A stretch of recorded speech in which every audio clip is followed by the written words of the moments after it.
Thank you for downloading this audio title, published by thoughtaudio.com.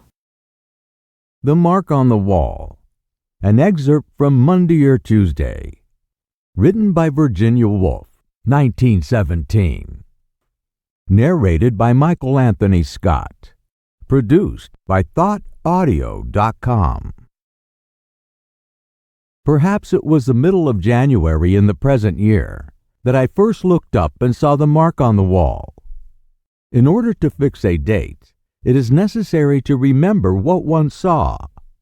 So now I think of the fire, the steady film of yellow light upon the page of my book, the 3 chrysanthemums in the round glass bowl on the mantelpiece. Yes, it must have been the winter time, and we had just finished our tea, for I remember that I was smoking a cigarette when I looked up and saw the mark on the wall for the first time. I looked up through the smoke of my cigarette, and my eye lodged for a moment upon the burning coals, and that my old fancy of the crimson flag flapping from the castle tower came into my mind, and I thought of the cavalcade of red knights riding up the side of the black rock. Rather to my relief, the sight of the mark interrupted the fancy, for it is an old fancy, an automatic fancy, made as a child perhaps.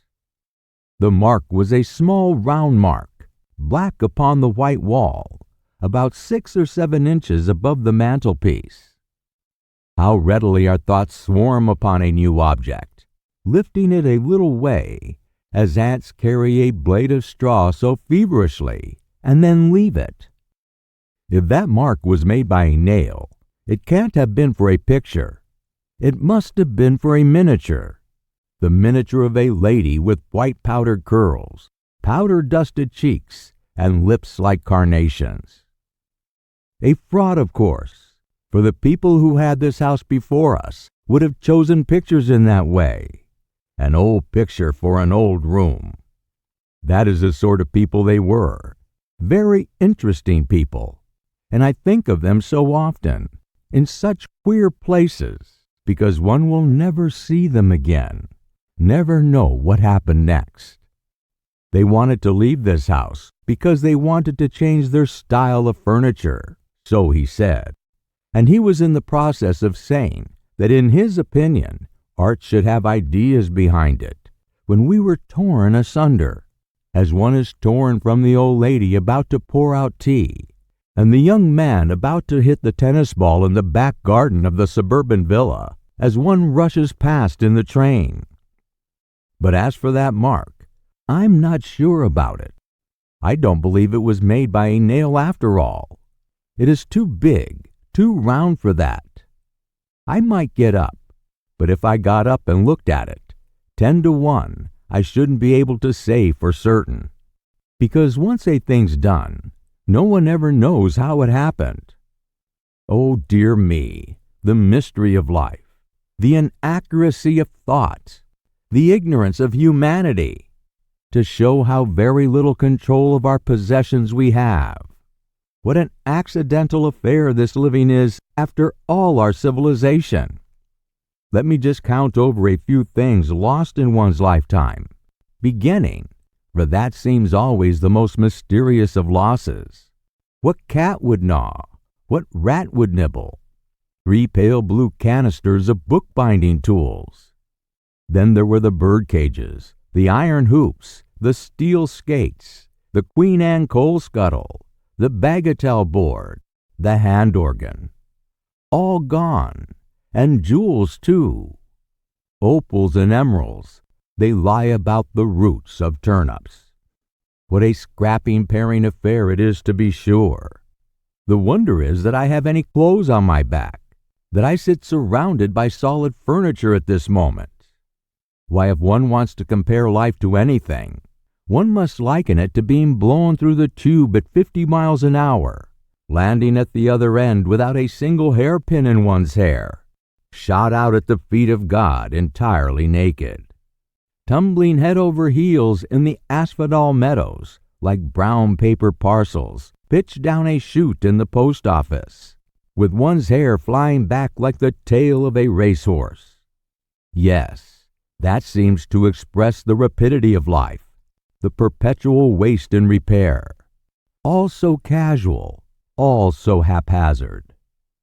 But after life, the slow pulling down of thick green stalks so that the cup of the flower, as it turns over, deluges one with purple and red light. Why, after all, should one not be born there as one is born here, helpless, speechless, unable to focus one's eyesight, groping at the roots of the grass, at the toes of the giants? As for saying which are trees, and which are men and women, or whether there are such things, that one won't be in a condition to do for 50 years or so, there would be nothing but spaces of light and dark, intersected by thick stalks, and rather higher up perhaps, rose-shaped blots of an indistinct color, dim pinks and blues, which will, as time goes on, become more definite, become I don't know what. And yet the mark on the wall is not a hole at all. It may even be caused by some round black substance, such as a small rose leaf left over from the summer. And I, not being a very vigilant housekeeper, look at the dust on the mantel, for example, the dust, which, so they say, buried Troy 3 times over, only fragments of pots utterly refusing annihilation, as one can believe. The tree outside the window taps very gently on the pane. I want to think quietly, calmly, spaciously, never to be interrupted, never to have to rise from my chair, to slip easily from one thing to another without any sense of hostility or obstacle. I want to sink deeper and deeper, away from the surface with its hard separate facts. To steady myself, let me catch hold of the first idea that passes. Shakespeare. Well, he will do as well as any other. A man who sat solidly in an armchair and looked into the fire. So, a shower of ideas fell perpetually from some very high heaven down through his mind. He leaned forward in his hand, and people, looking in through the open door, for this scene is supposed to take place on a summer's evening. But how dull this is, this historical fiction. It doesn't interest me at all. I wish I could hit upon a pleasant track of thought, a track indirectly reflecting credit upon myself, for those are the pleasantest thoughts, and very frequent even in the minds of modest mouse-colored people, who believe genuinely that they dislike to hear their own praises. They are not thoughts directly praising oneself. That is the beauty of them. They are thoughts like this. And then I came into the room. They were discussing botany. I said how I'd seen a flower growing on a dust heap on the side of an old house in Kingsway. The seed, I said, must have been sown in the reign of Charles I. What flowers grew in the reign of Charles I, I asked. But I don't remember the answer. Tall flowers with purple tassels to them, perhaps. And so it goes on. All the time, I'm dressing up the figure of myself in my own mind, lovingly, stealthily, not openly adoring it. For if I did that, I should catch myself out and stretch my hand at once for a book in self-protection. Indeed, it is curious how instinctively one protects the image of oneself from adultery or any other handling that could make it ridiculous, or too unlike the original to be believed in any longer. Or is it not so very curious after all? It is a matter of great importance. Suppose the looking-glass smashes, the image disappears, and the romantic figure with the green of forest depths all about it is there no longer, but only that shell of a person which is seen by other people. What an airless, shallow, bald, prominent world it becomes, a world not to be lived in. As we face each other in omnibuses and underground railways, we are looking into the mirror. That accounts for the vagueness, the gleam of glassiness in our eyes. And the novelist in the future will realize more and more the importance of these reflections. For of course, there is not one reflection, but an almost infinite number. Those are the depths they will explore, those the phantoms they will pursue, leaving the description of reality more and more out of their stories, taking a knowledge of it for granted, as the Greeks did, and Shakespeare perhaps. But these generalizations are very worthless. The military sound of the word is enough. It recalls leading articles, cabinet ministers, a whole class of things indeed, which as a child one thought the thing itself, the standard thing, the real thing, from which one could not depart, save at the risk of nameless damnation. Generalizations bring back somehow Sunday in London, Sunday afternoon walks, Sunday luncheons, and also ways of speaking of the dead, clothes and habits, like the habit of sitting all together in one room until a certain hour, although nobody liked it. There was a rule for everything. The rule for tablecloths at that particular period was that they would be made of tapestry with little yellow compartments marked upon them, such as you may see in photographs of the carpets in the corridors of the royal palaces. Tablecloths of a different kind were not real tablecloths. How shocking, and yet how wonderful it was to discover that these real things, Sunday luncheons, Sunday walks, country houses, and tablecloths, were not entirely real, were indeed half phantoms, and the damnation which visited the disbeliever in them was only a sense of illegitimate freedom. What now takes the place of those things, I wonder, those real standard things? Men, perhaps, should you be a woman, the masculine point of view which governs our lives, which sets the standard, which establishes Whitaker's table of precedency, which has become, I suppose, since the war, half a phantom to many men and women, which soon, one may hope, will be laughed into the dustbin where the phantoms go, the mahogany sideboards and the Landseer prints, gods and devils, hell and so forth, leaving us all with an intoxicating sense of illegitimate freedom, if freedom exists. In certain lights, that mark on the wall seems actually to project from the wall, nor is it entirely circular. I cannot be sure, but it seems to cast a perceptible shadow, suggesting that if I ran my finger down the strip of the wall, it would, at a certain point, mount and descend a small tumulus, a smooth tumulus like those barrows on the Self Downs, which are, they say, either tombs or camps. Of the two, I should prefer them to be tombs, desiring melancholy like most English people, and finding it natural at the end of a walk to think of the bones stretched beneath the turf. There must be some book about it. Some antiquary must have dug up those bones and given them a name. What sort of man is an antiquary, I wonder?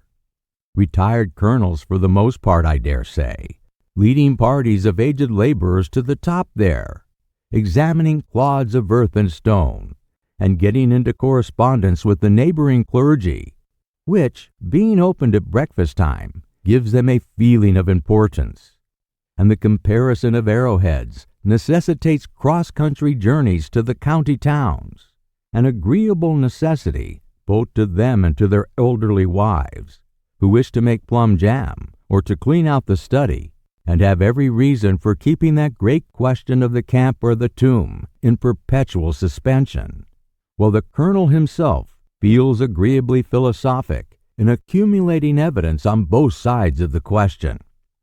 It is true that he does finely incline to believe in the camp, and being opposed, indites a pamphlet which he is about to read at the quarterly meeting of the local society, when a stroke lays him low, and his last conscious thoughts are not of wife and child, but of the camp and that arrowhead there, which is now in the case at the local museum, together with the foot of a Chinese murderess, a handful of Elizabethan nails, a great many Tudor clay pipes, a piece of Roman pottery, and the wine glass that Nelson drank out of, proving I really don't know what.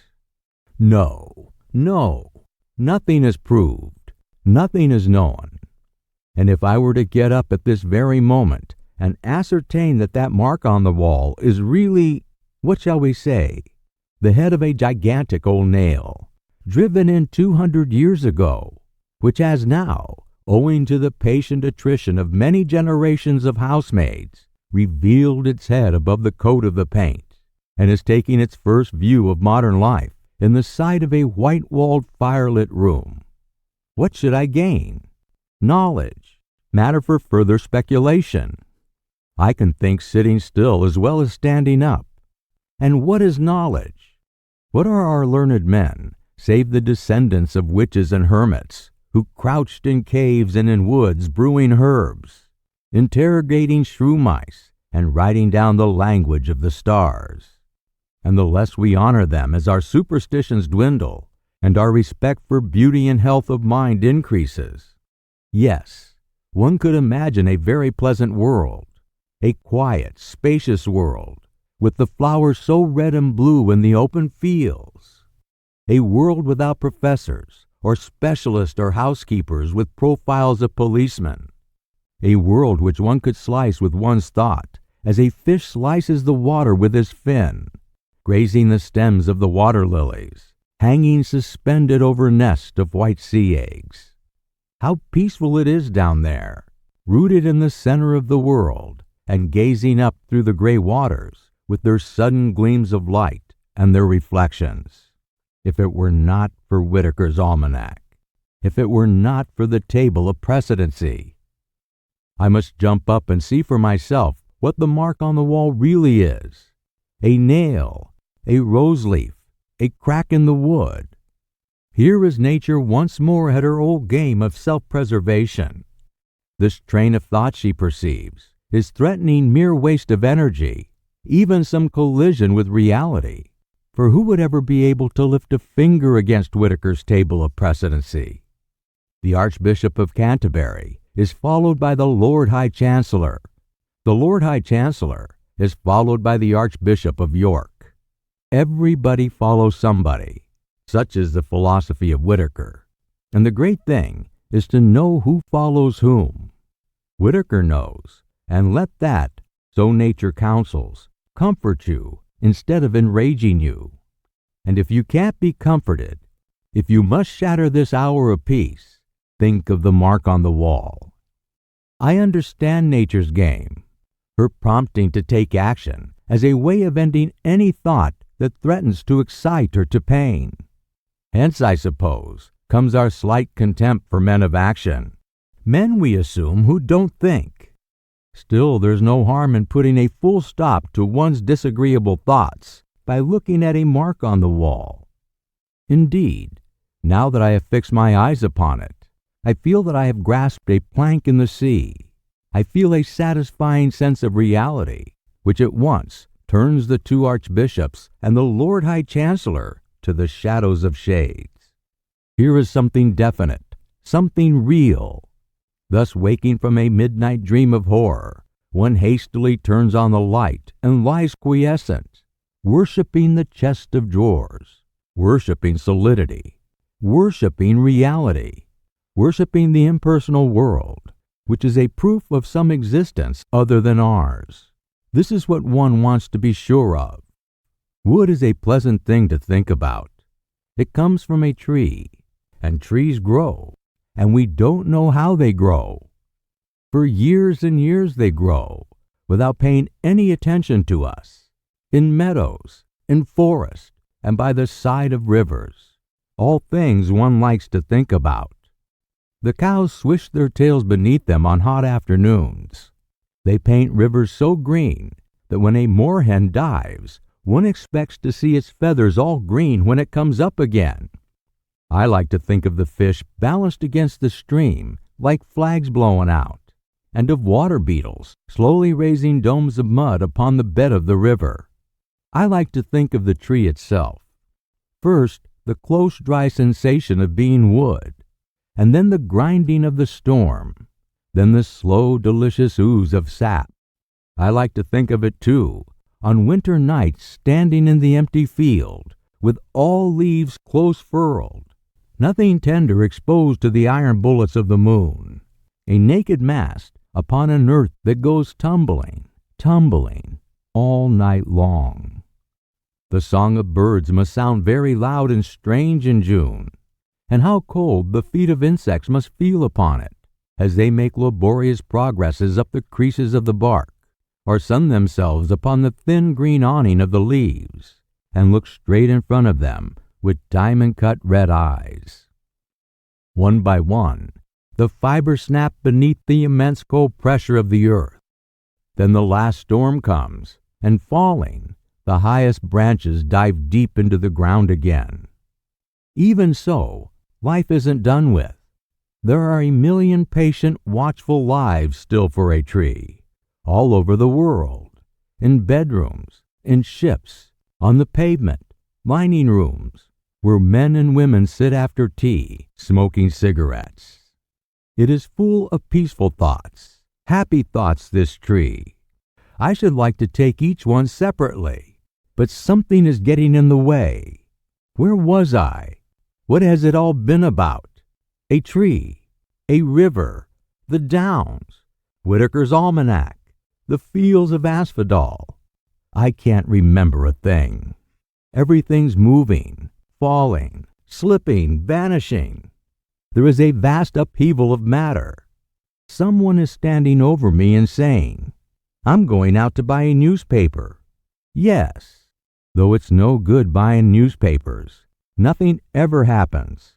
Curse this war. God damn this war. At the same time, I don't see why we should have a snail on our wall. Ah, the mark on the wall. It was a snail. We hope you enjoyed this interesting audio title.